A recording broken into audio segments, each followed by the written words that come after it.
நிறைவாழ்வு AG சபை வழங்கும் morning மன்னாவிற்கு உங்களை அன்போடு வரவேற்கிறோம்.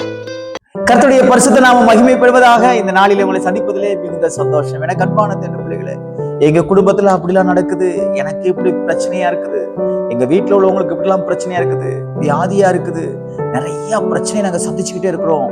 எங்க மேல கர்த்தர் கோபமா இருக்காரோ, இயேசு எங்க மேல ரொம்ப கோபமா இருக்காரோ, அதனாலதான் எனக்கு இப்படிப்பட்ட ஆசீர்வாதங்கள்லாம் தடைப்பட்டு போயிருக்குதோ, அதனாலதான் எனக்கு இந்த பணம்லாம் கிடைக்கலையான்னு சொல்லி ஒருவேளை நீங்களே யோசித்திருக்கலாம்.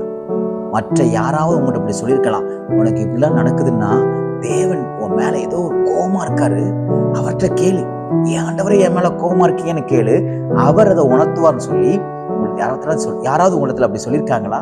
இன்னைக்கு கர்த்தர் உங்க கூட பேசுகிறார் பாருங்க.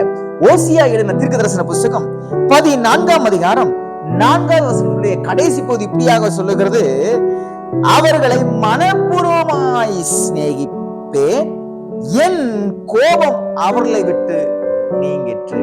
ஆண்டவருடைய கோபம் உங்களை விட்டு விலகிருச்சு. சகோதரனே, சகோதரியே, என் மேல ஆண்டவர் கோபமா இருக்காரு. இஸ்ரவேல் ஜனங்கள் தேவனுக்கு விரோதமான அருவருப்பான காரியங்களை செய்யும் பொழுது தேவன் அவர்களுக்கு மேல வாதைகளை கட்டளையிட்டார், பிரச்சனைகளை கட்டளையிட்டார், மற்ற ராஜாக்கள் ஒப்படைச்சார், அடிமையா ஒப்பு கொடுத்தார். அதனால இந்த ஜனங்கள் ஐயோ கர்த்தர் என் மேல கோபமா இருக்காரு சொல்லி பல விதமான வாதைகள் அனுபவிச்சாங்க. ஆனா கர்த்தர் என்ன செய்ய தெரியுமா? அவங்க மேல இருந்த எல்லா கோபத்தையும் கர்த்தர் எடுத்து போட்டுட்டார், நீங்கிடுச்சு. ஏன் தெரியுமா? இந்த இஸ்ரவேல் ஜனங்கள் மனம் திரும்பினதுனால.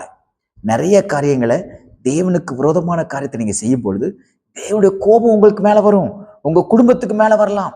அப்போ நீங்க என்ன செய்யணும்னா, அந்த கோபத்துல இருந்து வெளியே வரணும்னா நீங்க தேவனிடத்துல இருந்து மன்னிப்பு கேட்கணும், மனம் திரும்பணும்.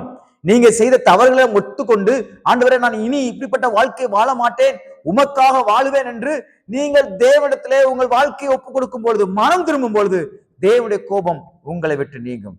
எப்படி நீங்கும் தெரியுமா? அவருடைய சிநேகம் உங்களுக்குள்ளே பெருகும் பொழுது, அவருடைய அன்பு உங்களுக்குள்ளே பெருகும் பொழுது. எனக்கு அன்பான தேவ பிள்ளைகளே, அவருடைய கோபம் நமக்குள்ள வரும் பொழுதுதான் தீராத வியாதிகள் வருது.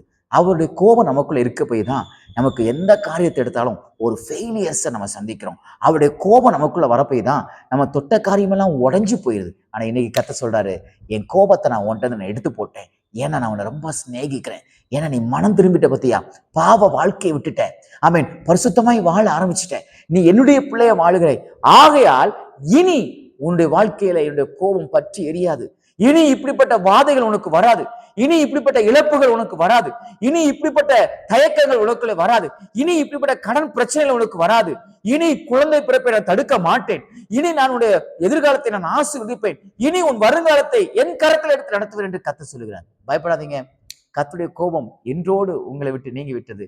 நீங்கள் மனம் திரும்பினபடினாலே இந்த நாள் ஒரு மனம் திரும்புகிற நாளாய், தேவனிடத்திலிருந்து அனுக்கிரகத்தை பெற்றுக் கொள்கிற நாளாய், அவருடைய சிநேகத்தை பெற்றுக் கொள்கிற நாளாய் தேவன் மாற்றிக் கொடுப்பாராக. God bless you.